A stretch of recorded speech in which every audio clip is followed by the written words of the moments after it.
রাখেন। এই যে, আচ্ছা আচ্ছা আচ্ছা, থাক থাক থাক, আপনারা রাখেন। থাক থাক থাক, হ্যাঁ। ভুয়া পরোয়ানার বিরুদ্ধে কৃষক আজিজুর রহমান যেন যুদ্ধে নেমেছেন। কেন পাঠানো হয়েছে ভুয়া পরোয়ানা, কারা পাঠিয়েছেন? বলতেছে যে তুই বড় বড় নেতাগণ নামে অভিযোগ দেস। একদিন যাই জেলখানার ভিতরে লাগছে যেমন 1 বছরের মতো। শাশুড়ি নিয়ে আমার মেয়েরে নিয়ে আমি কান্দাকাটি করতেছি, বলে কি খাবো আজকে, ঘরে তো কিছুই নাই। আর্থিকভাবে একটা সচ্ছল পরিবার, এখন আমরা পুরোপুরি নিঃস্ব বলতে পারেন। কোনো অপরাধী আমি করলাম না, ভুয়া ওয়ারেন্টে মিথ্যা মামলায় আমি জেল খাটবো।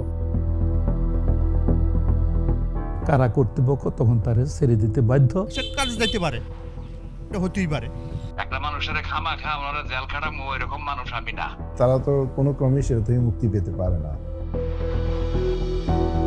দায়রা জজ আদালত বলে কোনো পদ বা পদবি নাই। এখানে আমি মনে করি দায়িত্ব এবং কর্তব্যের একটা অবহেলার একটা স্মেল পাওয়া যায়। দেশের নানা প্রান্ত থেকে পরোয়ানাগুলো এসেছে আদালতের ঠিকানা ব্যবহার করে।